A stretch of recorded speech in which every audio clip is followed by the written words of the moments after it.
नमस्कार दोस्तों, वीडियो को देखने से पहले एक चेतावनी। और वो चेतावनी ये कि ये जो मैंने बता रही हूँ ना, अभी बताने जा रही हूँ, ये फॉलो मत कर लेना, नहीं तो आपका रिव्यू ऑफिसर एआरओ बनने का सपना पूरा हो सकता है और आपका एग्ज़ाम निकल सकता है। चेतावनी इसलिए कि आपके रिश्तेदारों को सदमा लग सकता है और उनकी स्वास्थ्य को ध्यान में रखते हुए मुझे डिस्क्लेमर लगाना पड़ा कि अगर कहीं आपने ये रूटीन फॉलो कर लिया तो उन बेचारों का क्या होगा। उन्हें तो मौका ही नहीं मिलेगा ना गॉसिप करने का और आपको ताना मारने का। तो प्लीज़ ये मत करना, मत करना, मत करना, मत करना। अब सुनो, क्या मत करना। कहीं ना गलती से जीएस मत पढ़ लेना और जीएस का ना बार बार रिवीजन मत कर लेना। ये जो जीएस है ना, polity, history, environment, geography, UP special, economic survey, budget, science, इसका ना रिवीजन मत करना। रिवीजन मत करना, मत करना। कर लिया तो एग्जाम नहीं निकल जाएगा, तो ये मत करना, ठीक है ना। पॉलिटी पढ़ना, ना हिस्ट्री पढ़ना, ना एनवायरनमेंट पढ़ना, ये सब छोड़ के चले जाना, तो शायद एग्जाम ना निकले, वो ठीक है। अगर ये कर लिया ना आपने तो एग्जाम आपका निकल सकता है। तो भाई मैं तो यही कहूँगी ना, रिश्तेदारों के हित को ध्यान में रखते हुए कि नहीं करना है आपको ये सब। और सीए में कहीं गलती से भी घटनासार और दृष्टि आई रिवाइज मत कर लेना। और गलती से भी ना 5 बार रिवाइज मत कर लेना, 5 टाइम्स रिवाइज मत कर लेना। अदरवाइज आपको सब याद हो जाएगा और एग्जाम में क्या होगा, ऑप्शन आएंगे, आप कंफ्यूज भी नहीं होगे। आपके करंट के क्वेश्चन 30 आते हैं, आप 25 सही कर दोगे। तो 30 में से 25 सही कर दोगे तो फिर तो आपका सिलेक्शन हो जाएगा। नहीं भैया, मत करना, मत करना, मत करना, मत करना, कतई मत करना, मत कतई मत करना, ठीक है। अब आते हैं हम पीवाईक्यू में। पीवाईक्यू ये यूपी पीसीएस और आरओ एआरओ में ना पिछले सालों में ना कई सवाल पूछे जाते हैं। बहुत बार आयोग पूछ लेता है ना सवाल, वो कतई रट के मत चले जाना। और 10 साल के तो कतई मत रट के चले जाना, क्योंकि 10 साल के सवाल अगर तुमने रट लिए और उनसे रिलेटेड क्वेश्चन आ गए तो तुमसे तो भैया बनेंगे, तुम्हारा सिलेक्शन कोई नहीं रोक सकता। और मेरा डिस्क्लेमर यही है, मत करना वरना एग्जाम निकल सकता है। तो एग्जाम निकल गया तो फिर रिश्तेदारों का क्या होगा, वो फिर कैसे आपके माता पिता को आपको ताने दे पाएंगे और कैसे आपका जीना दुश्वार कर पाएंगे। तो ये मत करना। और हिंदी के लिए तो ये फॉलो ही मत कर देना, नहीं तो ये मेरी स्ट्रैटेजी यही है। 45 मार्क्स से 55 तक, 56 तक, 57 तक तुम इतना आसानी से पहुंचोगे तुम्हें खुद नहीं पता चलेगा। सिर्फ 5 टॉपिक होते हैं हिंदी में और सबसे आसान हिंदी होती है कवर करना। पर अगर तुमने ये कवर कर लिया तो तुम्हारा एग्जाम निकल गया, हाय हाय, कतई नहीं, कतई नहीं, कतई नहीं। ये PYQ PN Pandey, S Kumar, इन तीनों बुक्स का कॉम्बो, या पीवाईक्यू हरदेव बहारी, आदित्य, इन तीनों बुक्स का या तो ये तो पढ़ के मत चले जाना। और 5 टॉपिक को रट्टा मत मार लेना। और 5 टॉपिक में जो एक्सेप्शंस लगे ना कि ये थोड़ा सा टफ है, उसका कहीं ना कहीं नोट्स मत बना लेना। क्योंकि अगर तुमने नोट्स बना लिया और लास्ट मोमेंट पे तुमने रिवीजन कर लिया उनका और फिर तुम्हारा पेपर निकल गया तो भैया लंका लग जानी है रिश्तेदारों की। तो मत करना और ये वीडियो रिश्तेदारों के लिए, ये वीडियो तुम्हारे लिए है ही नहीं, है ना। मैं तो बता रही हूँ ना रिश्तेदारों को कि कैसे क्या नहीं करने से एग्जाम नहीं, क्या नहीं करना है आपको एग्जाम निकालने के लिए, ठीक है।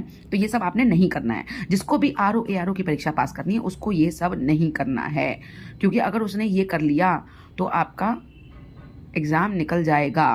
अच्छा सॉरी, मैं उल्टा बोल गई। हाँ, मतलब हाँ, सही बात है।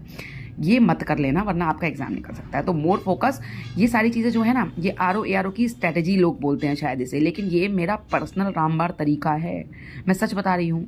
कई जानने वाले आरओ बन के बैठे हैं, प्री निकलता है, कोई मेंस में फेल होते हैं, लेकिन तुम प्री का गेट वे पास करोगे तो यही तरीके से करोगे। तो अगर इसको फॉलो कर लिया तो प्री के गेट में तुम्हें एंट्री मिल जाएगी। मेंस में क्या करना है उसके बाद में हम बताएंगे आपको, या बहुत सारे यूट्यूबर्स हैं, कहीं पे भी सर्च कर लेना। पर अगर तुमने ये कर लिया तो तुम्हारा प्री निकलने के चांसेस बहुत ज़्यादा बढ़ जाते हैं।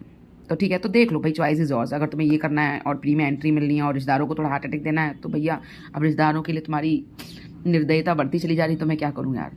और अगर चुनना है कि भैया नहीं निकालेंगे एग्जाम तो मैं तो बता ही रही हूँ कि ये सब मत करना, ठीक है। तो देख लो, चॉइस इज योर्स कि तुम्हें करना क्या है। लेकिन सच बताऊं, कमेटी बैठ चुकी है, एग्जाम की डेट आने वाली है, किसी भी समय आ जाएगी। तुम एग्जाम की डेट का वेट करोगे तो ये एग्जाम तुमसे नहीं निकलेगा। एग्जाम की डेट का वेट करने वालों का एग्जाम एंड टाइम पर बहुत मुश्किल होता है निकाल पाना, वो फिर डबल मेहनत मांगता है। अभी से तैयारी में लग जाओ। अभी कर क्या रहे होगे, कुछ नहीं कर रहे होगे, दिन भर वीडियो बैठ के स्क्रॉल्स कर रहे होगे इधर उधर। तो वीडियो वो देखो जो तुम्हारे काम की हो, जो तुम्हें सही गाइडेंस दें। यूट्यूब भरा पड़ा है, टेलीग्राम भरा पड़ा है, हर जगह आजकल हमारे पास इन्फॉर्मेशन बहुत है, तो हम हर चीज़ एब्जॉर्ब नहीं कर सकते। हम वही लेंगे जो हमारे काम की है, जिससे हमारा कुछ भला हो सकता है। हमारे घर में ना इतना पैसा नहीं है पानी की तरह बहाने को कि वो हम दिन भर बैठ के यूट्यूब देखते रहें और हमारी नौकरी नहीं लगे और हम 10 साल हमारे निकल जाएंगे, हमें पता भी नहीं चलेगा। सच बता रही हूँ, आपकी जवानी के 10 साल कब निकल जाएंगे आपको पता भी नहीं चलेगा। ये तैयारी जो है ना, ये तैयारी एक चक्रव्यूह है और इस चक्रव्यूह में फंस गए ना तो इससे निकलना बहुत मुश्किल है। जैसे अभिमन्यु के लिए चक्रव्यूह, उसको तोड़ना बहुत मुश्किल हो गया था, ऐसे तुम्हारे लिए। तो अर्जुन बनो, इस चक्रव्यूह में घुसना ही नहीं, इस चक्रव्यूह को तोड़ना भी सीखो। और भले ही तुम्हें कृष्ण जैसे लोगों की मदद लगे या कुछ ऐसे लोगों की मदद लगे जिनके पास इस एग्ज़ाम को निकालने का एक्सपीरियंस है या ना निकाल कर फेल होने का एक्सपीरियंस है, मैं तो कह रही हूँ फेलियर ज़्यादा सिखाते हैं। तुम फेलियर से भी सीखो। तुम्हें क्या मतलब है, तुम्हें तो अपना एग्जाम निकालना है ना, तुम अपना मतलब, तुम सेल्फिश बनो ना, तुम अपना मतलब साधो, ठीक है। तो सीखो उनसे, चाहे तो कोई फेल होकर तुम्हें सलाह दे, चाहे कोई पास होकर तुम्हें सलाह दे, तुम अपना काम की चीज़ लो और बाकी दुनिया को काम करने दो। तो मेरे हिसाब से ये जो स्ट्रैटेजी है ये एग्ज़ाम निकालने वालों के लिए काम करने वाली है। उसके बाद मुझे बताना आके, जैसे डॉक्टर प्रिस्क्राइब करता है ना दवाई कि ये दवाई दे दी हमने, फिर इलाज क्या होता है, मैं 100% गारंटी ले सकती हूँ, 100%, और उससे भी ऊपर अगर कोई परसेंटेज है ना तो उसकी भी गारंटी ले सकती हूँ। अगर ये करके कोई बच्चा गया तो कह ही नहीं सकता कि उसका एग्ज़ाम नहीं निकला। अगर उसने सीरियसली इन सारी चीज़ों को फॉलो किया, पर डे अपनी पढ़ाई को रिव्यू किया, पर डे फोकस पढ़ा, ये नहीं कि किताबें रखी और हम पढ़ते चले गए, तो उसका एग्ज़ाम निकालने से कोई नहीं रोक सकता। All the very best. Disclaimer तो तुम लोग को याद है ना, तो अच्छे से डिस्क्लेमर अपने रिश्तेदारों को भी दिखा देना, ठीक है। Bye bye, all the very best.